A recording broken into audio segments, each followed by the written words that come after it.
بسم اللہ الرحمن الرحیم یسبح للہ ما فی السماوات وما فی الارض الملک القدوس العزیز الحکیم هو الذی بعث فی الأمیین رسولا منهم یتلو علیہم آیاته ویزکیہم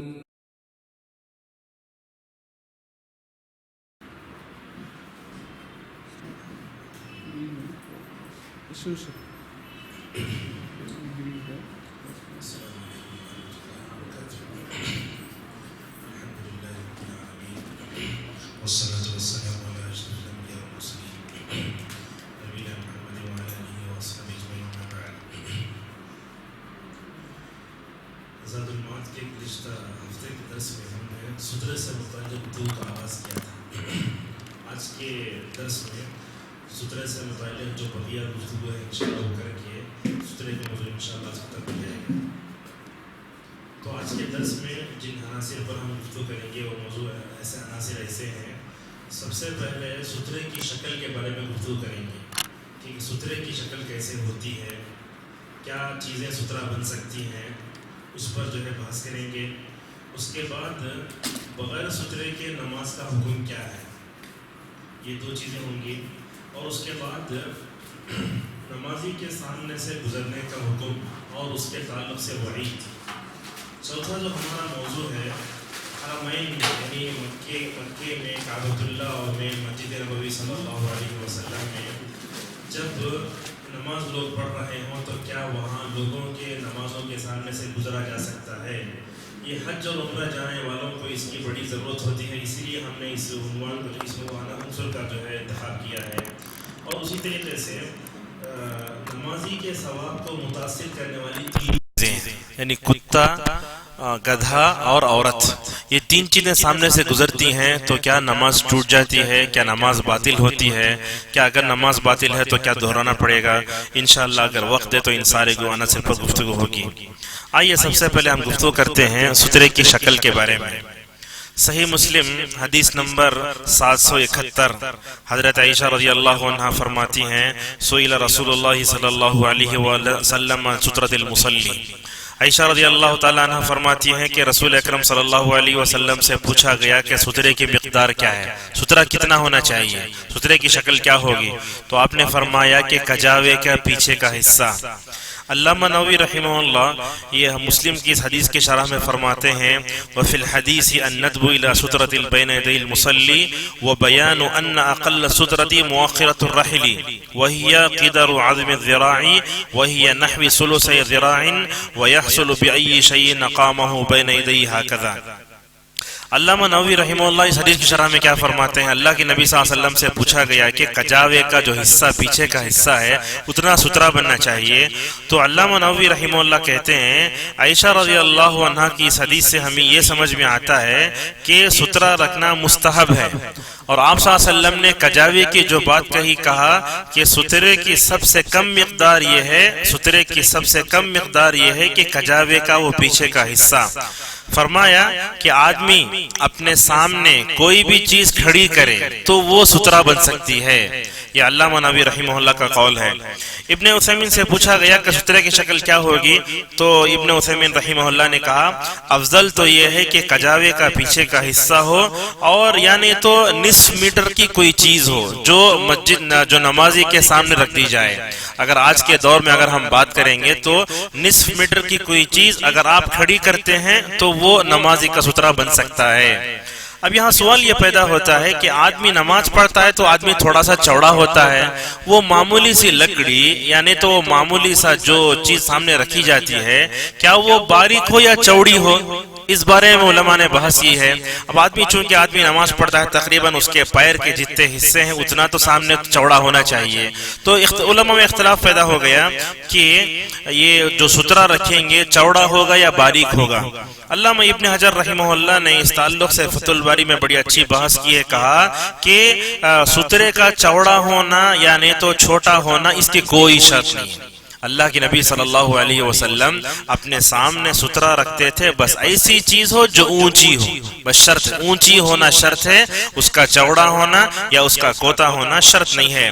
کہا امام ابن حجر رحمہ اللہ نے کہا کہ کوئی بھی عصا جیسے ہمارے پاس ہوتا ہے، لکڑی ہوتی ہے یا کوئی عصا ہوتا ہے، تو کوئی لکڑی اگر وہاں گاڑ دی جائے تو کہا سنت ادا ہو جائے گی، یہ ابن حجر کے کلام ہے۔ اور کہا وَلَا يُشْتَرَطُ أَن يَكُونَ ذَلِكَ بِعَرْضِ الْمُصَلِّ، مصلی جتنا چوڑا ہے اتنا چوڑا ہونا کوئی شرط نہیں ہے، اور آدمی جتنا موٹا بھی ہو سکتا ہے، تو کیا اتنا موٹا کوئی سترہ تو نہیں لائے گا؟ تو لہٰذا معلوم ہوا کہ لکڑی یا عصا اس طرح کی کوئی چیزیں سترہ بنائی جا سکتی ہیں۔ اور انہوں نے اللہ کے نبی صلی اللہ علیہ وسلم کا حوالہ دیا، کہا بخاری میں ہے رسول اکرم صلی اللہ علیہ وسلم نے نماز پڑھے تو آپ نے نیزہ گاڑا، نیزہ باریک ہوتا ہے، آپ نے نیزہ گاڑا، اور کہا نیزے سے مراد یعنی وہ لاٹھی ہے جس پر جو ہے سہارا کر کر انسان اپنے جانوروں کو بھگا بھی سکتا ہے۔ یعنی آپ دیکھتے ہوں گے چرواہے کو، جب چرواہا اپنے ہاتھ میں لکڑی لے کر جن جانوروں کو بھگاتا ہے اپنے جانوروں کو، اگر اس قدم کی باریک سی لکڑی بھی اگر کوئی آدمی سترے کے طور پر سامنے رکھ لیتا ہے تو وہ صحیح ہے۔ تو یہاں لیکن اور ایک بات کہی، علماء کہتے ہیں کہ اگر سترہ تھوڑا چوڑا ہو تو بہتر ہے۔ بعض علماء نے یہ بھی کہا یعنی سترہ باریک قسم کا ہو تب بھی چلے گا اور سترہ چوڑے قسم کا ہو تب بھی چلے گا۔ کیوں؟ کہا سترہ اگر تھوڑا چوڑا ہوگا تو کہا ابعد عن التشویش، یعنی چوڑا جتنا ہوگا ہم یہ سمجھیں گے کہ اس کے سامنے سے گزرنے والا کوئی بھی سے گزر جائے لیکن ہمارے نماز پر کوئی اثر نہیں پڑے گا۔ جیسا کہ عصر حاضر میں ہم دیکھتے ہیں لوگ گرل بناتے ہیں، جیسا کہ اس مسجد میں خود ہے، لمبی گرل بنے گا تو چوڑا ہے وہ، تو آدمی گزر جائے گا تو نماز پڑھنے والے کو کوئی تشویش نہیں ہوگی۔ اگر چھوٹا سترہ رکھے تو کیا سمجھے گا میں اتنا چوڑا ہوں، میرے لیے اتنا چھوٹا سا سترہ ہے، ہو سکتا ہے اس کے دل میں تشویش پیدا ہو جائے۔ اسی لیے اہل علم کہتے ہیں السترۃ العریضۃ اولی، کہا کہ چوڑا سترہ بہتر ہے۔ کیوں؟ ابعد عن التشویش، یہ انسان کو تشویش میں مبتلا کرنے یا فکر میں مبتلا کرنے سے انسان کو دور رکھتا ہے۔ مثلا ایسے ہے کہ آدمی نے کوئی کرسی رکھی تو آدمی یہ سمجھے گا کہ اس کے سامنے سے کوئی بھی گزر جائے ہماری نماز میں فرق نہیں پڑے گا۔ اور کہا وَأَجْمَعُ لِقَلْبِ الْمُصَلِّ، چوڑا سترہ رکھنے سے انسان کے دل کو اطمینان ہوگا۔ امام احمد رحمہ اللہ سے پوچھا گیا کہ سترہ چوڑا ہونا چاہیے باریک ہونا چاہیے، تو کیا کہا مَا كَانَ أَعْرَضُ فَهُوَ أَحَبُّ إِلَيَّ، کہا کہ اگر سترہ چوڑا ہو تو میں اس کو پسند کرتا ہوں، تھوڑا اگر چوڑا سا ہو تو میں پسند کرتا ہوں۔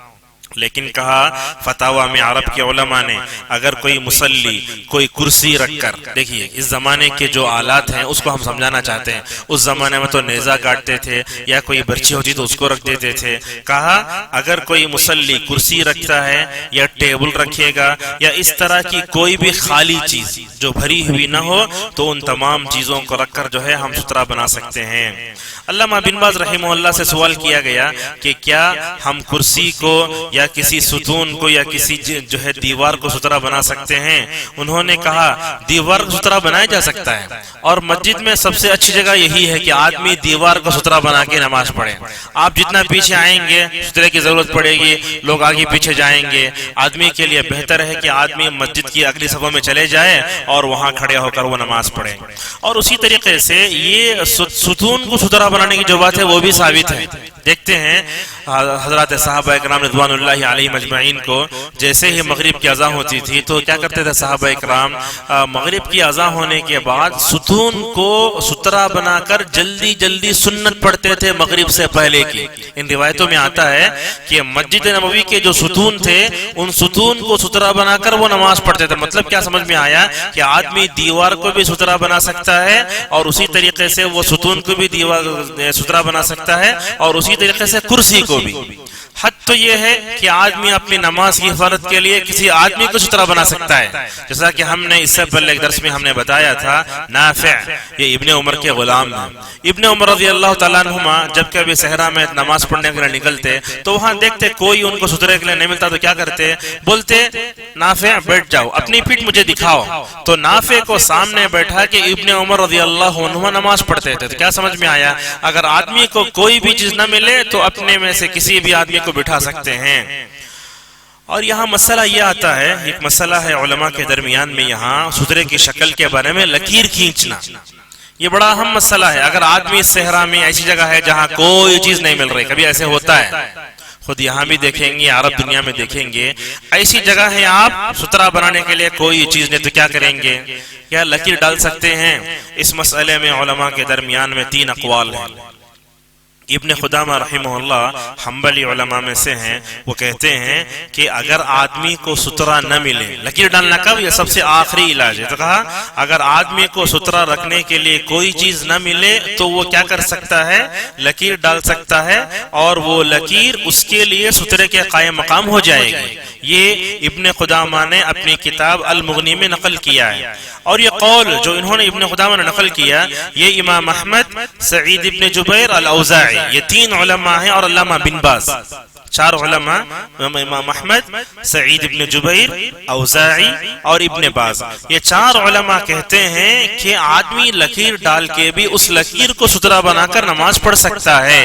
یہ قول ان علماء کا ہے.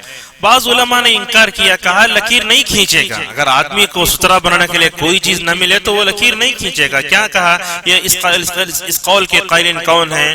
امام ابو حنیفہ، امام مالک، لیث ابن سعد، الشافعی. یہ 4 علماء کہتے ہیں کہ لکیر نہیں ڈالے گا، جبکہ ہم نے پہلا قول ذکر کیا کہ وہ لکیر ڈالے گا.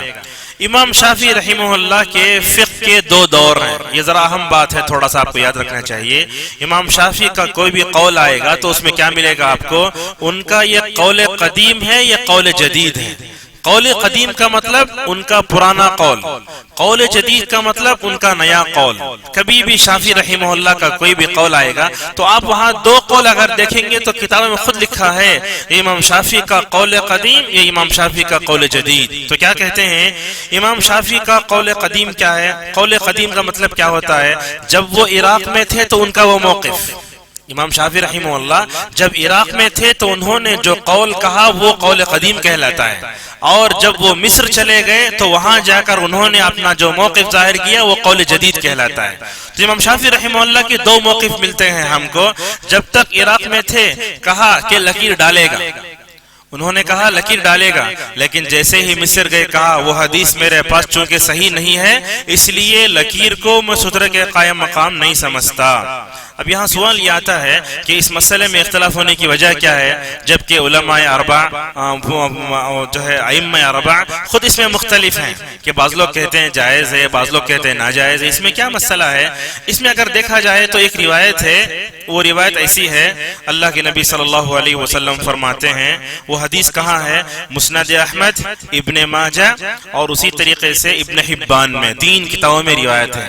حدیث کے الفاظ یوں ہیں، اذا صلی احدکم فلیجعل تلقاء نفسه شيئا فإن لم يجد فلينصب عصا فإن لم يجد فليخطط خطا ثم لا يضره من مر بين يديه. یہ حدیث جو ہے احمد، ابن حبان اور ابن ماجہ میں ہے.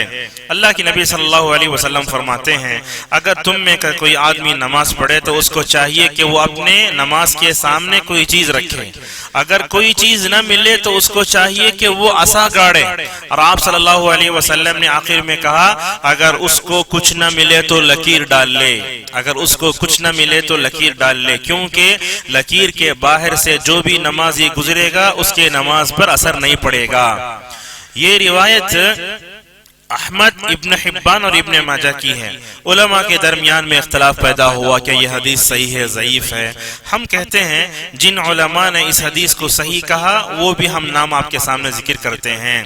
اس حدیث کو حسن کہنے والے ابن حجر، علامہ ابن حجر رحمۃ اللہ علیہ نے فتح الباری میں اس حدیث کو صحیح کہا، یعنی حسن کہا. مطلب یہ ہے کہ لکیر ڈال سکتے ہیں.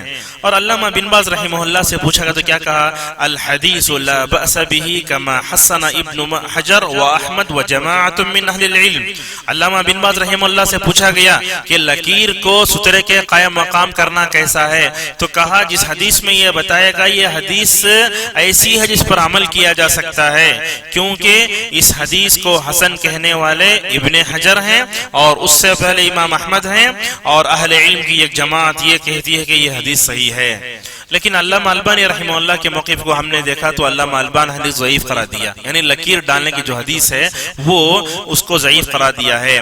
بہرحال اگر آدمی کو کچھ نہ ملے تو وہ لکیر ڈال لے، کیونکہ یہ ایسی ہے حدیث ہے جو بالکل ضعیف بھی نہیں بلکہ حسن درجے تک پہنچتی ہے، جیسا کہ امام احمد اور ابن حجر رحمۃ اللہ علیہم کہتے ہیں۔ تو معلوم یہ ہوا کہ آدمی کسی بھی چیز کو ستھرا بنا کر نماز پڑھے، جیسا کہ ہم نے آپ کے سامنے کہا، دیوار ہو یا کرسی ہو یا ٹیبل ہو، کوئی بھی چیز ہو، اگر آدمی کو کچھ نہ ملے تو حسن درجے کی اس حدیث کو وہ نمونہ اور دلیل بناتے ہوئے لکیر ڈال کے اپنی نماز کی حفاظت کر سکتا ہے۔ یہاں ایک مسئلہ ختم ہوا، اب دوسرا مسئلہ یہاں یہ آتا ہے کہ حرمین میں سترے کا حکم بہت مختلفی مسئلہ ہے علماء کے درمیان میں، اور چونکہ ہر ایک آدمی وہاں حج عمرے پر جاتا ہے تو اس مسئلے میں بہت سی گہرائی بھی ہے، گہرائی بھی ہے۔ اور اس مسئلے کو ہم یہ کرنے سے پہلے ایک مسئلہ یہ بتانا چاہیں گے، نماز کے سامنے سے گزرنا حرام ہے، چاہے حرم ہو یا غیر حرم ہو، کسی بھی آدمی کے سامنے سے گزرنا نہیں چاہیے۔ علماء کہتے ہیں، علامہ شوکانی نے تو اتنا کہا کہ یہ گناہ کبیرہ ہے، اس حد تک گئے علماء، کہتے ہیں یہ گناہ کبیرہ ہے اور انسان کو جہنم میں لے جانے کا ذریعہ بھی بن سکتا ہے، اس حد تک علماء نے لکھا ہے۔ علامہ ابن حجر اور علامہ امام شافعی رحمہ اللہ اور اسی طریقے سے شوکانی، ان تمام علماء کہتے ہیں کہ نمازی کے سامنے سے گزرنا بالکل ناجائز ہے۔ اب دیکھتے ہیں نمازی کے سامنے سے گزرنے کا جو یہ کہا تو ہم نے دیکھا شافعیہ، حنابلہ اور بعض حنفیہ کہتے ہیں یحرم المرور بین یدی المصلی، کہا نمازی کے سامنے سے گزرنا ناجائز ہے۔ کیوں ناجائز ہے؟ اس لیے کہ ابو سعید خدری رضی اللہ عنہ کی ایک حدیث ہے، غور سے سنیے حدیث کو، مدینے کا واقعہ ہے۔ حضرت ابو سعید خدری رضی اللہ عنہ مدینے میں تھے، اس وقت مروان ابن عبد الحکم مدینے کا گورنر تھا، مدینے میں کھڑے ہو کر نماز پڑھ رہے تھے تو بنو امیہ کا یہ غلام نماز کے سامنے سے گزرنا شروع کیا۔ ابو خدری رضی اللہ تعالیٰ عنہ منکر کو دیکھ کر خاموش نہیں ہوتے تھے، بلکہ اللہ کے نبی صلی اللہ علیہ وسلم کی وہ حدیث جب انہوں نے روایت کی اس پر عمل کر کے بتایا، من رأى منکم منکرا فلیغیرہ بیدہ، جب تم میں سے کوئی منکر کو دیکھے تو اپنے ہاتھ سے روکے۔ تو امام ابو خدری رضی اللہ تعالیٰ عنہ نے ایک مرتبہ روکا، دو مرتبہ روکا، تیسری مرتبہ روکا، چوتھا مرتبہ جب بنو امیہ کا وہ غلام سختی سے آگے بڑھنے لگا تو ڈھکیلا۔ اب ہوا کیا، یہ مسئلہ جب پیش آیا تو وہ آدمی جو ابو خدری رضی اللہ عنہ کے نماز کے سامنے سے گزر رہا تھا جا کے مروان ابن عبد الحکم کے پاس شکایت کر دیا، اور تاریخ میں آتا ہے کہ مروان اس وقت مدینہ کے گورنر تھے۔ جا کر شکایت کیا تو جیسے ہی ابو سعید خدری رضی اللہ تعالیٰ عنہ نے دیکھا کہ یہ آدمی غلط کام کر کے اس پر اصرار کر کے بادشاہ کی جا کے تائید حاصل کر رہا ہے، پیچھے سے چلے گئے۔ حضرت ابو سعید خدری رضی اللہ تعالیٰ عنہ پیچھے چلے گئے اور جا کر جو ہے مروان سے کہنے لگے، رسول اکرم صلی اللہ علیہ وسلم کی حدیث ہے کہ اگر کوئی آدمی نمازی کے سامنے سے گزرے تو ٹوکو اور سختی کرو، اور اس لیے کہ وہ شیطان ہے۔ تو یہاں دیکھا ابو سعید خدری رضی اللہ تعالیٰ عنہ نے اس آدمی کو روکا، شیطان سمجھا، اور بادشاہ کا جو نرم موقف یہاں دکھنے لگا تو وہاں بھی جا کر ٹوکا کہ شریعت کی نظر میں سب برابر ہیں، چاہے کسی کے پاس شکایت کی جائے یا نہ کی جائے۔ بہرحال علماء کہتے ہیں کہ نہیں گزرنا چاہیے۔ ابن حجر رحمہ اللہ نے جو ہم نے واقعہ بیان کیا، اس واقعہ بیان کے بعد کیا کہتے ہیں، وظاہر الحدیث يدل على منع المرور مطلقا، کہتے ہیں حدیث کا ظاہر یہ بتاتا ہے کہ نمازی کے سامنے سے کہیں سے بھی گزرا نہیں جائے گا، چاہے مکہ میں ہو، مدینے میں ہو، کسی بھی مسجد کی شکل میں کیوں نہ ہو۔ ابن عثیمین رحمہ اللہ الشرح الممتع میں فرماتے ہیں، الصحیح انه لا يفرق ان يكون محتاجا او غیر محتاج، ليس له الحق ان يمر بين يد المصلي۔ بڑی اچھی بات کی، کیا کہا ابن عثیمین رحمہ اللہ نے، کہا صحیح بات تو یہ ہے آدمی کو ضرورت ہو یا نہ ہو، کہیں جانا ہوتا ہے تو کہا ضرورت ہو یا نہ ہو آدمی انتظار کرے، کہا نمازی کے سامنے سے گزرنے کا انسان کو کوئی حق نہیں ہے۔ اب یہ جو لوگ نمازی کے سامنے سے گزرنے کو جائز قرار دیتے ہیں وہ لوگ کہتے ہیں وہ کون ہیں؟ امام احمد، شافعیہ، ظاہریہ اور مالکیہ، یہ کہتے ہیں کہ نمازی کے سامنے سے گزرا جا سکتا ہے۔ کیوں؟ اس لیے کہ اللہ تبارک و تعالیٰ نے کہا یرید اللہ بکم اليسر ولا یرید بکم العسر، اللہ نے تمہارے لیے آسانی چاہیے، مشقت نہیں چاہیے۔ اور شریعت کیسی ہے ہماری؟ ما جعل علیکم فی الدین من حرج، المشقہ تجلب التیسیر، یعنی جتنی تکلیف بڑھے گی اتنی آسانی آئے گی۔ تو ان آیتوں کی روشنی میں، احادیث کی روشنی میں علماء کہتے ہیں ضرورت کے وقت آدمی نمازی کے سامنے سے گزر سکتا ہے۔ اس کی یہ کیفیت ایسی ہے، مثلا آدمی نماز پڑھ رہا ہے، اس کا وضو ٹوٹ گیا، وہ کیا کرے گا؟ اب چونکہ امام کا سترہ پیچھے والوں کے لیے سترہ ہے، حدیث ہے، چنانچہ اس کے پیش نظر وہ مصلیوں کے سامنے سے گزرتے ہوئے جا کر وضو کر کے آئے، گنہگار نہیں ہوگا یہاں۔ تو یہاں علماء کہتے ہیں کہ ضرورت کے وقت گزرا جا سکتا ہے مصلی کے سامنے سے۔ اب آئیے سوال یہاں یہ آتا ہے کہ حرمین میں گزرنا کیسا ہے؟ مکے میں، مدینے میں کبھی کبھی تو ایسا ہوتا ہے حج کے دنوں میں، رمضان کے دنوں میں حرم میں رہ کر آپ نماز نہیں پڑھ سکتے آپ، ایسے تو ہمیں واقعہ پیش آیا ہے۔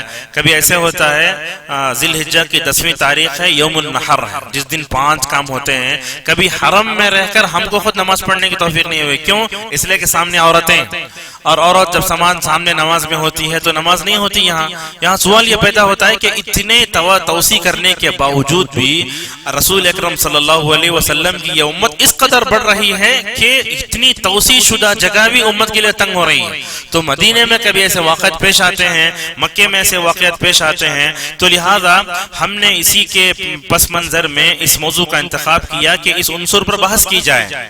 مدینہ کے مشہور محدث ہیں اور ہمارے استاد بھی ہیں عبد المحسن عباد حفظہ اللہ، جو اس وقت جو ہے وہ صحیحین کا درس دیتے ہیں مدینے میں، ان سے کہا گیا کہ کیا کوئی آدمی حرم میں نماز پڑھے گا تو کیا تب بھی سترہ رکھے گا؟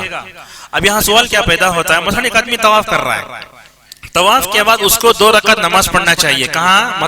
مقام ابراہیم کے پیچھے، لیکن مقام ابراہیم کے پاس کھڑے ہو کر نماز پڑھ رہا ہے، تو اس صورت میں لوگ گزر رہے ہیں اور لوگوں کو روک بھی نہیں سکتے، تو اس صورت میں کیا کریں گے؟ کہا آدمی مکے میں ہو کہیں بھی نماز پڑھے تو اس کو چاہیے کہ وہ طواف کرنے کے بعد ایسی جگہ چلے جائے جہاں جو ہے کوئی مطلب وہاں کوئی رکاوٹ نہ ہو اور کوئی بھیڑ نہ ہو، ایسا جائز ہے۔ اور طواف کی جو 2 رکعت ہے وہ مقام ابراہیم کے پیچھے ہی پڑھنا ہی شرط نہیں ہے، آدمی کبھی بھی مسجد میں جا کر پڑھ سکتا ہے، اتنا تو ہے۔ لیکن اگر کوئی وہاں کھڑے ہو کر نماز پڑھے تو ہوگا کیا؟ طواف کرنے والوں کو تکلیف ہوگی، اور اللہ کے نبی صلی اللہ علیہ وسلم نے کہا المسلم من سلم المسلمون من لسانہ ویدہ، کہا مومن وہ ہوتا ہے جو اپنے زبان اور ہاتھ سے دوسروں کو تکلیف نہیں دیتا، ایسا مسلمان سب سے بہتر ہے۔ علامہ بن باز رحمہ اللہ سے سوال کیا گیا کہ کیا حرم میں نمازیوں کے سامنے سے گزرا جا سکتا ہے؟ تو علامہ بن باز رحمہ اللہ کا موقف یہ ہے کہ مکے میں نمازیوں کے سامنے گزرنا جائز ہے۔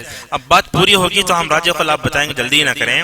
علامہ بن باز رحمہ اللہ سے پوچھا گیا کہ حرمین میں نمازی کو سامنے سے گزرنا کیسے ہے؟ اس لیے کہ اگر ہم انتظار کرتے کھڑے ہو گئے، کبھی بیوی کو چھوٹنے کا مسئلہ رہتا ہے، کبھی اتنی بھیڑ ہوتی، کیا کریں؟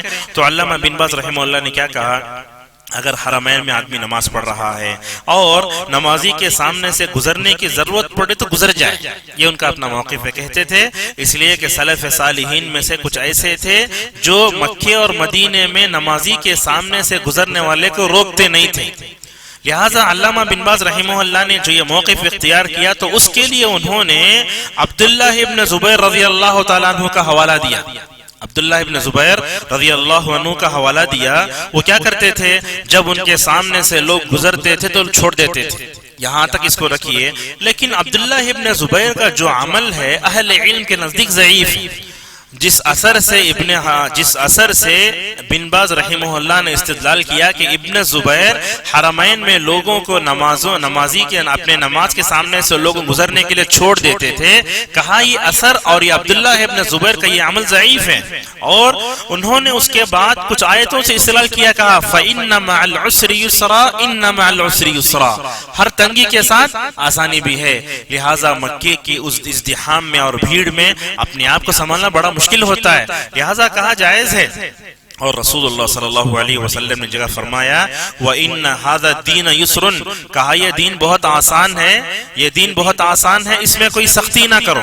تو لہٰذا علامہ بن باز رحمہ اللہ یہ کہتے ہیں کہ نمازی کے سامنے سے گزرا جا سکتا ہے حرمین میں، جیسا کہ ہم نے مکے اور مدینے کا حوالہ دیا۔ سعودی عرب کی فتویٰ کمیٹی سے سوال کیا گیا جس میں علامہ بن باز رحمہ اللہ سب تھے، سوال کیا گیا تو کیا کہا کہ عام موقع پر نمازی کے سامنے سے گزرنا ناجائز ہے، لیکن سعودی عرب کی فتویٰ کمیٹی کہتی ہے بعض فقہا نے مسجد حرام میں نمازیوں کے سامنے سے گزرنے کو مستثنیٰ کیا ہے، اس کے لیے انہوں نے چند دلائل سے استدلال کیا لیکن وہ سارے دلیلیں ضعیف ہیں۔ مکے میں دلائل کا ایسا کہا کہ مکے میں نمازی کے سامنے سے گزرا جا سکتا ہے، اس کے لیے انہوں نے کئی روایتوں سے استدلال کیا لیکن کہا وہ ساری روایتیں ضعیف ہیں۔ لیکن آگے کہتے ہیں لیکن یہ سمجھ میں آتا ہے رفع حرج کے طور پر، یعنی لوگوں کو مشقت میں نکالنے کی وجہ سے اگر زیادہ تکلیف ہو رہی ہے تو انسان گزر سکتا ہے۔ مثلا ایسے ہے کہ آدمی حرم میں ہے، اس کی بیوی عورتوں کے گیٹ کے پاس انتظار کر رہی ہے اور آدمی کو سخت ضرورت ہے، ایسے ہوگا مثال طور پر استنجا لگا، صبر نہیں کر سکتے، گزر جائے استثنائی صورت میں۔ اور ابن عثیمین رحمہ اللہ کے اس فتوے سے سعودی عرب کے اس فتویٰ کمیٹی کا اور جو ہے تسلسل کہتے ہیں وَلَكِنْ لَا يَنْبَغِي التَّسَاهُلُ فِي أَمْرِ السُّتْرَةِ، گزرنا استثنائی صورت ہے، ضرورت کے تحت گزرا جا سکتا ہے، لیکن گزرنے کو عادت بنا لینا، انسان کو ضرورت نہیں ہے مکے میں لیکن گزرنے کو عادت بنا لینا، کہا یہ بھی ٹھیک نہیں ہے، اگرچہ کتنی ہی بھیڑ ہی کیوں نہ ہو، انسان دوسروں کی نماز کی حفاظت کی خاطر اپنے آپ کو روکے۔ ابن عثیمین رحمہ اللہ سے سوال کیا گیا کہ مکے میں نمازیوں کے سامنے سے گزرنا کیسے، تو کہا یأثم الانسان اذا مر بین ید المصلی مطلقا فی مکہ وغیرہ، کہا انسان گنہگار ہو جائے گا، چاہے آپ مکے کی بات کرو یا مدینے کی بات کرو یا کسی بھی جگہ کی بات کرو، اگر انسان جان بوجھ کر وہاں سے گزر رہا ہے تو کیا ہوگا، وہ گنہگار ہو جائے گا۔ ابن عثیمین رحمہ اللہ جو یہ کہتے ہیں کہ مکے میں نمازی کے سامنے سے گزرنا ناجائز ہے، یہ بات اچھی طرح سمجھ میں آتی ہے، یہی راجح بھی ہے کہ آدمی ضرورت کے تحت گزرے لیکن گزرنے کو عادت نہ بنائے۔ تو ہم اس سے پہلے اٹھتے ہوئے اختلاف سے نکالتے ہوئے اپنے بات کو یہ کہنا چاہیں گے کہ آدمی نہ گزرے، کیوں؟ اس کی کئی وجوہات ہیں۔ ایک وجہ تو یہ ہے کہ امام بخاری رحمہ اللہ نے اپنی صحیح میں جو باب باندھا، کیا باب باندھا؟ باب السترۃ بمکہ وغیرہ۔ یہاں دیکھیے امام بخاری کے باب میں امام بخاری نے کہا کہ سترہ مکے میں بھی ہوگا، مکے میں بھی ہوگا، اور مکے میں جب ہوگا تو سترے کے سامنے سے گزرا جا سکتا ہے لیکن سترے کے اندر سے گزر کر چلے جانا یہ بالکل ناجائز ہے۔ تو کہا ایسا نہیں کر سکتے، تو انفرادی طور پر ہے لیکن آدمی کو اگر ضرورت نہیں ہے تو وہیں رک جائے مکمل طور پر۔ یہ سوال کیا گیا عرب کے علماء میں سے، کبار علماء میں سے ایک ہیں اور ہمارے استاد بھی ہیں، محمد بن محمد المختار الشنقیطی حفظہ اللہ، پہلے مدینے میں تھے، اب فی الوقت جو ہے ریاض میں ہیں، کبار علماء میں ان کا شمار ہوتا ہے۔ ان سے پوچھا گیا تو انہوں نے بڑے اچھی تفصیل جواب دیا۔ کیا جواب دیا؟ کہا مکے میں ہو یا مدینے میں ہو، کہیں بھی نمازیوں کے سامنے سے گزرنا ناجائز ہے۔ کیوں کہتے ہیں؟ اس کی پہلی وجہ ہمیں یہی راجح بات سمجھ میں آتی ہے کہ بغیر سبب کے انسان نہ گزرے، جہاں تک ہو سکے آدمی مکے مدینے میں بھی نمازی کے سامنے سے نہ گزرے۔ پہلی وجہ کیوں؟ اس لیے کہ اللہ کے نبی صلی اللہ علیہ وسلم نے عام دلائل دی، کبھی آپ نے یہ نہیں کہا کہ مکے میں ہو تو جائز ہے، مدینے میں ہو تو جائز ہے، ہندوستان میں جائز ہے۔ اللہ کے نبی صلی اللہ علیہ وسلم نے جو وعید سنائی اس میں عموم ہے، اور عموم کا مطلب یہ ہوتا ہے کہ ہم اس کو خاص نہ کریں۔ ایک بات یہ سمجھ میں آئی۔ دوسری بات یہ سمجھ میں آتی ہے کہ اللہ کے نبی صلی اللہ علیہ وسلم نے جگہ کی تعین نہیں فرمائی، مکہ مدینہ میں ناجائز، مکہ ہندوستان میں جائز، آپ نے یہ نہیں کہا۔ اور اس کی تیسری وجہ یہ سمجھ میں آتی ہے رسول اکرم صلی اللہ علیہ وسلم نے جو نمازی کے سامنے سے گزرنے والے کو ڈھکیلنے کا، اس کو روکنے کا حکم دیا، اس کا مطلب یہ ہے کہ وہ گزرنے والا مکے میں ہو، مدینے میں ہو، ہندوستان میں ہو، کہیں بھی ہو، اس کو روکنا ہی چاہیے۔ اللہ کے نبی نے نہیں فرمایا کہ مکے میں گزر رہا ہے تو چھوڑ دو اس کو، لیکن آپ نے فرمایا شیطان ہے وہ، اس کو سختی سے روکو۔ اور بعض علماء نے کہا کہ یہ مکے کے ساتھ خاص ہے، یعنی مکے میں انسان گزر سکتا ہے، لیکن کہا کہ یہ مکے میں جو گزرنا، جو لوگ یہ کہتے ہیں کہ مکے میں گزرنا انسان کے لیے جائز ہے، کہا یہ قول ضعیف ہے۔ کیوں؟ اس لیے کہ ابو جحیفہ کی ایک حدیث آتی ہے، رسول اکرم صلی اللہ علیہ وسلم نے مکے کے قریب میں ایک جگہ نماز پڑھی، تو آپ صلی اللہ علیہ وسلم نے وہاں نماز پڑھی تو آپ نے وہاں نیزہ گاڑنے کا حکم دیا۔ یہ مکے کا واقعہ ہے۔ اور اسی طریقے سے محمد بن محمد المختار الشنقیطی حفظہ اللہ یہ بھی فرماتے ہیں رسول اکرم صلی اللہ علیہ وسلم کعبۃ اللہ میں داخل ہوئے، یہاں دیکھیے مکے میں اگر جو ہے سترہ رکھنا بالکل جو ہے ضروری نہیں ہوتا، نمازیوں کے سامنے سے گزرنا اگر جائز ہوتا تو رسول اکرم صلی اللہ علیہ وسلم کعبۃ اللہ میں داخل ہو کر 3 گز کی جگہ کو چھوڑ کر آپ کھڑے ہو رہے ہیں، آپ کے سامنے کعبۃ اللہ کی وہ دیوار ہے۔ تو اس سے کیا مطلب سمجھ میں آتا ہے؟ رسول اکرم صلی اللہ علیہ وسلم نے مکے کے اندر بھی جو ہے وہ وہاں آپ نے نیزہ گاڑا، کعبۃ اللہ کے اندر داخل ہوئے تو آپ صلی اللہ علیہ وسلم اور جو ہے وہ کعبۃ اللہ کے جو اندرونی دیوار ہے اس کے درمیان 3 گز کا فاصلہ ہے۔ تو اس سے کیا معلوم ہوتا ہے دلائل سے کہ آدمی مکے میں اگر نماز پڑھنے جائے تو تب بھی جو ہے مصلیوں کے سامنے سے نہ گزرے۔ مدینے کا واقعہ ہم نے آپ کے سامنے بیان کیا، ابو سعید رضی اللہ تعالیٰ عنہ کا بنو امیہ کا جو غلام ان کے سامنے گزرنا چاہتا تھا، اگر جائز ہوتا تو ابو سعید چھوڑ دیتے، حتیٰ کہ آپ نے 3 مرتبہ جب گزرا تو 3 مرتبہ اس کو ٹوکا، اور یہاں تک کہ جا کے وہ مروان کے پاس تائید کرنے گیا تو وہاں جا کر گورنر کے دربار میں بھی انکار منکر کرنے نہیں دیا، بلکہ اس کو انکار کیا، کہا رسول اکرم صلی اللہ علیہ وسلم کی یہ حدیث ہے کہ جب تم سترہ کرو تو جو ہے سترہ کے قریب ہو کر نماز پڑھو۔ تو یہ مکے کے ابو جحیفہ کا واقعہ، یہ بلال کی حدیث مکے کی ہے، اور مدینے کا واقعہ کے لیے حضرت ابو سعید رضی اللہ تعالیٰ عنہ کا وہ عمل ہے۔ لہذا یہی راجح قول ہے کہ آدمی مکے اور مدینے میں بھی جو ہے وہ آدمی جہاں تک ہو سکے سترہ رکھ کے نماز پڑھے اور کسی کے سامنے سے نہ گزرے، الا ہی کہ اگر وہ اضطراری صورت میں ہے تو ایسی صورت میں وہ گزر سکتا ہے، لیکن گزرنے کو عادت نہ بنائے، جیسا کہ علماء نے اس کی تفصیل بیان کی ہے۔ اب یہاں اور ایک مسئلہ آتا ہے بغیر اس طرح کے نماز پڑھنے کا۔ اب آج کل تو یہ وبا عام ہے، لوگ اپنی نمازوں کی حفاظت کرتے نہیں، جہاں کھڑے ہو جاتے ہیں۔ کبھی کبھی تو ہم لوگوں کو دیکھتے ہیں کہ آخری صف میں بالکل لوگوں کے نکلنے کھڑے ہو کر نماز پڑھتے ہیں۔ کبھی ایسے ہوا کہ آپ پیچھے آئے ایک دم کھڑے ہو کر نماز پڑھ رہے ہیں تو آپ کی ذمہ داری بنتی ہے کہ آپ اپنی نماز کی حفاظت کے لیے تھوڑے ہٹ کر کھڑے ہو جائیں۔ نماز میں تھوڑا چلنا جائز تو ہے، فرض نمازوں میں رسول اکرم صلی اللہ علیہ وسلم خود آپ دیکھیں گے کسوف کی نماز میں جنت کا وہ دکھایا گیا تو آپ آگے بڑھے، اور تھوڑا جو ہے جہنم کی بھاپ درجہ حرارت دکھا گئی تو آپ پیچھے ہٹے۔ لہٰذا یہ فرض نماز میں خسوف کی نماز میں ہوا تھا نا، تو لہٰذا کہتے ہیں کہ اگر آدمی جہاں کہیں بھی ہو وہ سترے کا مکمل طور پر اہتمام کرنے کی کوشش کرے۔ اب ایسے ہوتا ہے کہ نماز کے بعد کے اذکار کا اہتمام کرنے کی امت کے اندر عادت بھی نہیں رہی ہے، لوگ نماز پڑھتے ہیں موبائل لے کے سیدھا باہر چلے جاتے ہیں لوگوں کی نماز کے سامنے سے۔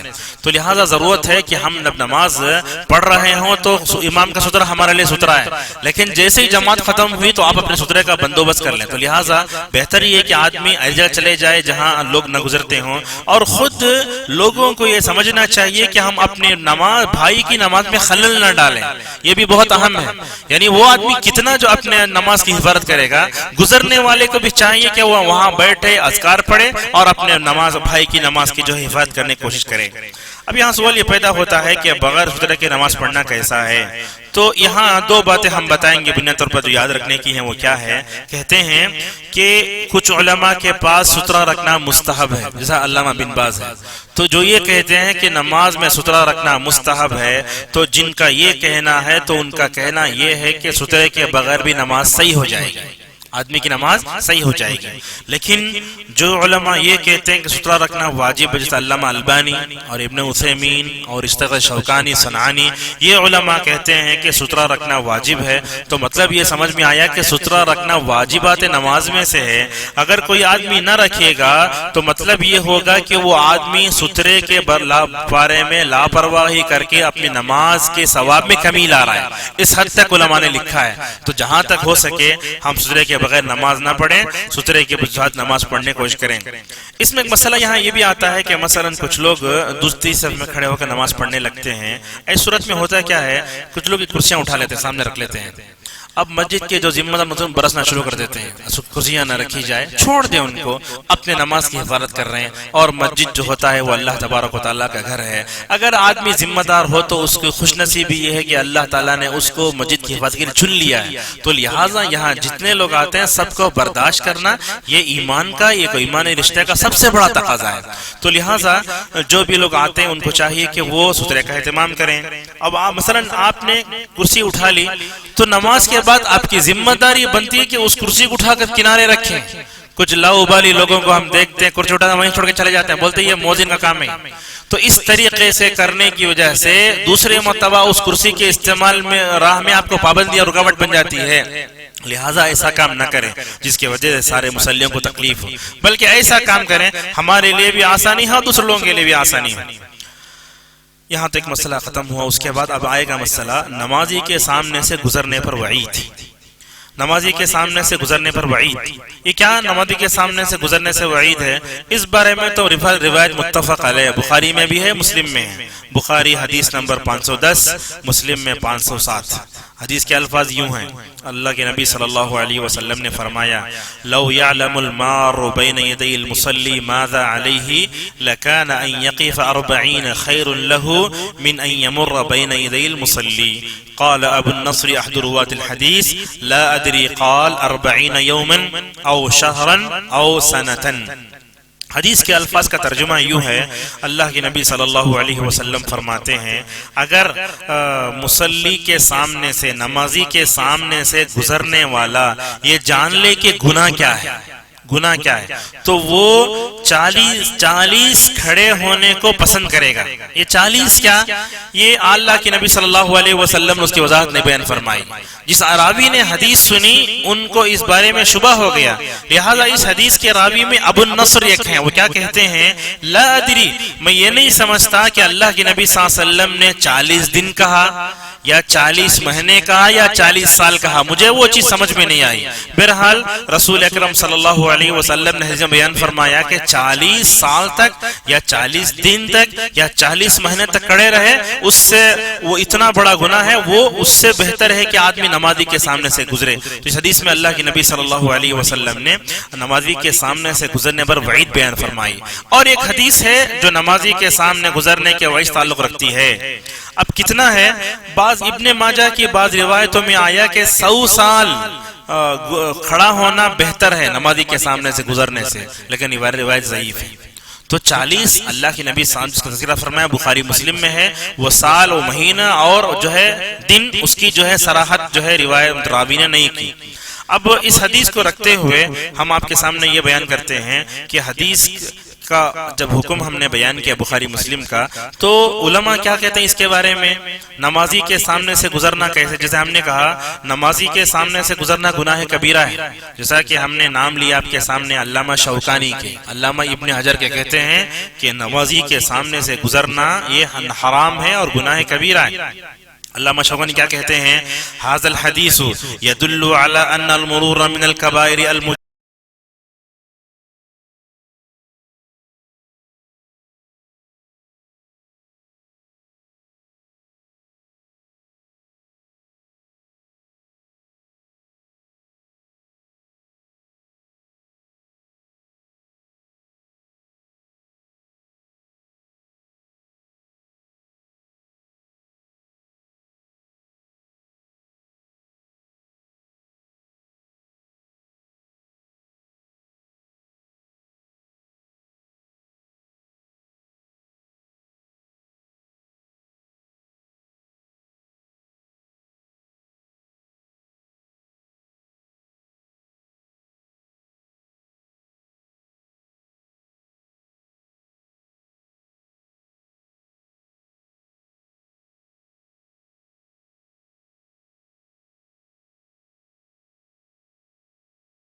جبتل النار، کتنی بڑی بات کی علامہ شوکانی رحمہ اللہ نے، کیا کہتے ہیں، نمازی کے سامنے سے گزرنا گناہ کبیرہ ہے اور یہ چیز انسان کو جہنم تک لے جا سکتی ہے، یعنی جہنم میں جانے کے جو اسباب ہیں ان اسباب میں نمازی کے سامنے سے گزرنا ہے۔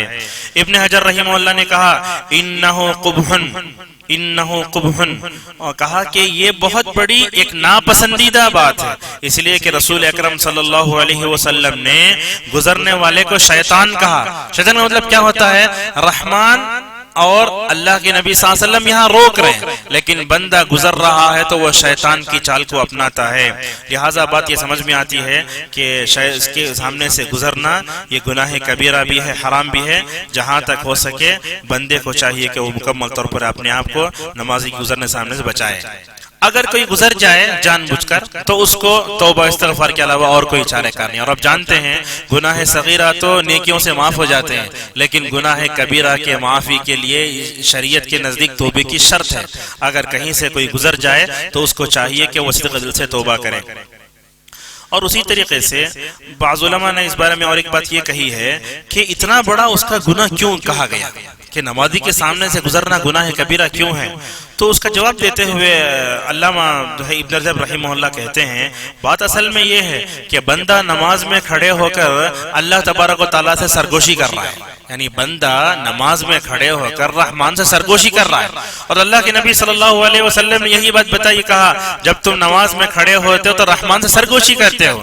جب بندہ نماز میں کھڑے ہو کر تنہائی، اللہ تعالیٰ کی ذات بھی تنہا اور ساتھ میں بندہ بھی تنہا، یہ دونوں تنہائیاں ملتی ہیں تو ایک عجیب لذت کا ماحول پیدا ہوتا ہے۔ اللہ تعالیٰ سے جتنی محبت آپ کے اندر آئے گی آپ اللہ تعالیٰ کی اتنی قربت محسوس کریں گے۔ ایسے وقت میں اگر کوئی بیچ میں آئے تو اس کو شیطان کہا گیا۔ یہ نقطہ جو ہے علامہ ابن رجب رحمہ اللہ نے بیان فرمایا۔ تو معلوم یہ ہوا کہ نمازی کے سامنے سے گزرنا گناہ کبیرہ ہے اور یہ چیز انسان کو جو ہے جہنم تک بھی لے جا سکتی ہے۔ اب ہماری آخری جو چیز ہے اس کو ہم بیان کریں گے کہ نمازی کی نماز کو تین چیزیں توڑتی ہیں، حدیث میں بتایا گیا ہے۔ اب بتایا گیا تو اس میں تین چیزوں کا تذکرہ کیوں ہوا، اور اس حدیث کے تعلق سے بڑے شبہ و شبہات تھے عوام کے درمیان میں، اس کو بھی ہم دور کرنا چاہیں گے۔ حدیث یوں ہے، صحیح مسلم میں حدیث نمبر 511، رسول اکرم صلی اللہ علیہ وسلم نے فرمایا یقطع الصلاة المرأة والحمار والکلب ویقی ذلك مثل ذلك من مؤخرة الرحل، کا فرمایا تین چیزیں انسان کی نماز کو توڑ دیتی ہیں، فرمایا ایک تو عورت، دوسرا گدھا اور تیسرا کتا۔ کہا اگر آدمی ان تینوں سے اپنے آپ کو بچانا، یعنی یہ کرنا چاہتا ہے کہ آدمی ان تینوں کے فتنے سے اور اس کے نماز کی جو ہے ختم نہ ہو، تو اس کو چاہیے کہ وہ کجاوے کہ وہ لکڑی رکھ کر اپنے آپ کو یہ کرے۔ اب یہاں سوال یہ پیدا ہوتا ہے کہ رسول اکرم صلی اللہ علیہ وسلم نے یہ جو بیان فرمایا کہ نماز کو کاٹ دیتی ہے یہ تینوں چیزیں، کب؟ سب سے بنیادی نقطے کی بات یہ ہے کہ یہ سترے کے اندر سے گزرے، سترے کے باہر سے کوئی بھی گزر جائے ہمارے لیے کوئی بات نہیں، کوئی بھی گزرے، چاہے بالغ عورت گزرے، حیض والی عورت گزرے، ہمارے کوئی جو ہے ہماری نماز میں خلل پڑنے والا نہیں۔ یہ جو بات بتائی گئی اس حدیث میں، اللہ کی نبی صلی اللہ علیہ وسلم نے جو یہ کہا کہ یہ تینوں چیزیں گزرتی ہیں، تو کب؟ جبکہ انسان کو سترا نہ ہو، سترے کے اندر سے گزرے تو نماز ختم ہو جائے گی۔ اب نماز ختم ہوگی تو کیا نماز باطل ہوگی؟ ایک مسئلہ ہے۔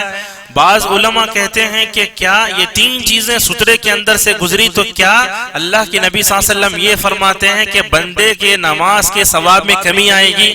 یا دونوں باتیں علماء نے کہی ہیں۔ تو لہٰذا یہ تینوں چیزیں جب سترے کے اندر سے گزریں گی تو یہاں علماء جیسا کہ ابو ذر، ابو ہریرہ، انس، حسن، ابن عباس، ابن خزیمہ، ابن حزم، ابن عثیمین، احمد، ابن تیمیہ، ابن القیم، شوکانی، علامہ البانی، بن باز، یہ پورے علماء کیا کہتے ہیں؟ اگر سترے کے اندر سے یہ تینوں چیزیں گزرتی ہیں تو انسان کی نماز باطل ہو جائے گی، نماز کو دوبارہ دہرانا پڑے گا۔ اگر یہ تینوں چیزیں سترے کے اندر سے گزر جاتی ہیں تو ہم کو کیا کرنا پڑے گا؟ نماز کو دوبارہ دہرانا پڑے گا۔ یہ علامہ البانی، بن باز اور ابن عثیمین کا قول ہے۔ اس کے لیے ہمیں صحابہ کے آثار ملتے ہیں۔ کبھی ابن عمر رضی اللہ تعالیٰ عنہما نے ایک جگہ نماز پڑھی تو کیا ہوا؟ گدھا اس کا بچہ کیا ہوا ان کے سترے کے اندر سے گزر گیا. لوگوں نے دیکھا کہ ابن عمر رضی اللہ تعالیٰ عنہما دوبارہ نماز کو جو ہے دہرا رہے ہیں. مطلب کیا ہوا؟ نماز باطل ہوئی اس لیے دہرا رہے ہیں. یہ علماء کا یہ قول ہے. بعض علماء کہتے ہیں کہ نماز کے کاٹنے کا مطلب نماز باطل نہیں ہوتی بلکہ نماز کے ثواب میں کمی آتی ہے. کب کمی آتی ہے؟ جبکہ وہ سترے کے اندر سے گزر جائیں. جیسا کہ کہتے ہیں ليس المراد ابطال الصلاة وانما المراد به القطع عن اكمالها والخشوع فيها بالاشتغال بها والالتفات اليها. مطلب یہ ہے کہ آدمی جب نماز پڑھے گا اور سترے کے اندر سے یہ تینوں چیزیں گزریں گی تو آدمی ان کو دیکھ کر مشغول ہوگا اور آدمی کے بندے کے نماز میں جو ہے ثواب میں کمی آئے گی. علامہ ابن رجب علامہ قرطبی رحمہ اللہ کیا کہتے ہیں؟ اگر آج یہ تینوں چیزیں سترے کے اندر سے گزرتی ہیں تو نماز کے ثواب میں کمی آئے گی. جیسا کہ ہم نے تھوڑی دیر پہلے آپ کے سامنے ابن رجب حنبلی رحمہ اللہ کا قول نقل کیا تھا کہ یہ تینوں چیزیں جب داخل ہوں گی نماز سترے کے اندر سے تو انسان کی نماز باطل ہوگی. اور ابن رجب کہتے ہیں کہ نماز کے ثواب میں کمی آئے گی. یہاں سوال اور ایک آتا ہے تو کیا یہ تینوں چیزیں ہی نماز کو توڑتی ہیں؟ اگر کوئی دوسرا گزر جائے تو کیا نماز نہیں ٹوٹے گی؟ اور اللہ کے نبی صلی اللہ علیہ وسلم نے ان صرف تین چیزوں کا تذکرہ کیوں فرمایا؟ عورت کا، گدھے کا اور کتے کا. اب یہاں عورت سے مراد کیا؟ اگر کوئی ہمارے نمازی کے سامنے سے مثال طور پر سمجھیے عورت نماز پڑھ رہی ہے، اس کی بچی گزر رہی ہے تو کیا نماز باطل ہو جائے گی؟ سوال پیدا ہوتا ہے. اس حدیث کا جواب بھی ہمیں حدیث ہی میں ملتا ہے. چنانچہ ابن ماجہ حدیث نمبر 929 اور علامہ البانی کے اس کے مطابق حدیث نمبر 700 حضرت ابن عباس رضی اللہ تعالیٰ عنہما فرماتے ہیں رسول اکرم صلی اللہ علیہ وسلم نے فرمایا یقطع الصلاة الکلب الاسود والمرأة الحائض. آپ نے فرمایا کہ ہر کتا گزرنے سے نماز نہیں ٹوٹتی بلکہ کالا کتا، اس کی بھی تراحت کر دی گئی. آپ نے فرمایا الکلب الاسود شیطان، کہا کالا کتا شیطان ہوتا ہے. اور فرمایا بچی کے گزرنے سے نماز نہیں ٹوٹے گی. فرمایا المرأة الحائض، حیض والی عورت یعنی بالغ بچی اگر جو ہے سترے کے اندر سے گزرتی ہے تو نماز باطل ہوتی ہے. اور رسول اللہ صلی اللہ علیہ وسلم نے تذکرہ فرمایا اس کتے کا. تو یہ کیا ہے؟ فرمایا کیا کہتے ہیں اس میں؟ تین باتیں ذکر کی ہیں. انہوں نے کہا کہ بندہ اصل میں ہوتا کیا ہے؟ اللہ کے نبی صلی اللہ علیہ وسلم نے کتے کا تذکرہ فرمایا. کیوں؟ اس لیے کہ کتا جب رات میں بھونکتا ہے تو ہمیں اعوذ باللہ پڑھنے کا حکم دیا گیا، اس لیے کہ وہ شیطان کو دیکھتا ہے. اور یہاں گزرنے والا شیطان، تو گویا رسول اکرم صلی اللہ علیہ وسلم یہ فرماتے کہ کتا گزرتا نماز تمہاری ختم ہو سکتی ہے. اور اسی طریقے سے عورت، فرمایا عورت جو ایسا فتنہ ہوتا ہے، بعض علماء نے تو کہا عورتیں شیطان کی رسیاں ہوتی ہیں جس کی وجہ سے شیطان مردوں کا شکار کرتا ہے. لہٰذا کوئی بھی عورت نمازی کے سامنے سے گزرے گی تو مرد کے تقوی میں جو ہے حملہ ہو سکتا ہے. اور اس کے علاوہ بہت سی باتیں علماء نے ذکر کی ہیں. اور اسی طریقے سے گدھے کے بارے میں کہا گیا کہ وہ گدھا بھی جو ہے شیطان کو دیکھتا ہے. تو معلوم ہوا کہ یہ تین چیزوں کو شیطان زیادہ استعمال کرتا ہے. یہ تینوں چیزیں جب سترے کے اندر سے داخل ہوں گی تو بعض علماء کے نزدیک نماز پوری باطل ہو جائے گی یا نماز جو ہے اس کے ثواب میں کمی آئے گی. یہاں سوال یہ آتا ہے کہ نماز میں کمی آنا ثواب میں یا نماز مکمل طور پر باطل ہو جانا، یہ مسئلے میں اختلاف کہاں سے پیدا ہوا؟ صحابہ کے زمانے سے. بہت اہم بات ہے.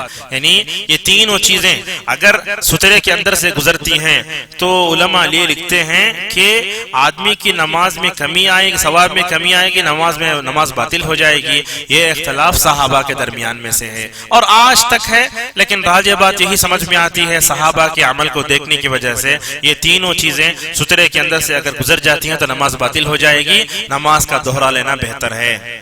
بعض علماء نے اس حدیث کے بارے میں کچھ شکوک و شبہات کا اظہار فرمایا، وہ بھی ہم کہیں گے. کیوں؟ اس لیے کہ آج تو منکرین حدیث بہت پیدا ہو رہے ہیں اور انکار حدیث کے ایسے چور چور دروازے ہمارے معاشرے میں پیدا ہو رہے ہیں آپ تصور بھی نہیں کر سکتے. لہٰذا کیا کہا؟ بعض علماء نے کہا رسول اکرم صلی اللہ علیہ وسلم کی جو یہ حدیث ہے کہ تین چیزیں نماز کو توڑتی ہیں، یہ حدیث مسلم میں بخاری میں نہیں ہے، لہٰذا ہم اس کو نہیں مانتے. ایک پہلا انہوں نے جو ہے شوشہ چھوڑا اور کہا بعض روایتوں میں تین کا نہیں بلی کا بھی ذکر ہے. جب انسان انکار کرنے پر آتا ہے تو کہتا ہے یہ تین چیزیں نہیں بلکہ بلی بھی جب آتی ہے تو راستہ کاٹ دیتے، یہ جو ضعیف روایت ہے. اور اسی طریقے سے کہتے ہیں اگر یہ تینوں چیزیں سامنے سے گزر جائیں تو نماز باطل ہو گئی انسان کی. اگر کتنے مرتبہ گزر جائے تو نماز باطل ہو جائے گی, پھر نماز کو دہرانا پڑے گا. یہ شوشہ بھی چھوڑا. اور بعض لوگوں نے تو اس حدیث کی شرح میں ایسی بات لکھی جو بالکل ناقابل فہم میں. کیا کہا اسلام, کیا کہا اس حدیث میں رسول اکرم صلی اللہ علیہ وسلم نے عورت کو کتے اور گدھے کے ساتھ ملا کر اس کی توہین کی. کہاں کہاں تک چلے گئے. اللہ کے نبی صلی اللہ علیہ وسلم اس انداز سے فرما رہے ہیں کہ تین چیزیں کو نماز جو ہے ختم ہو سکتی ہے.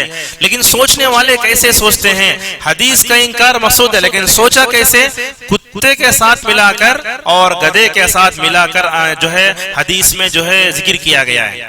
اور یہ بات ہم دیکھتے ہیں تو یہ بات ایسے ہی نہیں کہی گئی. حضرت عائشہ رضی اللہ تعالیٰ عنہ کہا کرتی تھی شبہتمونا بالکلاب والحمار. کیا کہا کرتی تھی, ارے تم نے تو ہم کو کتوں کے ساتھ گدھوں کے ساتھ ذکر کر دیا.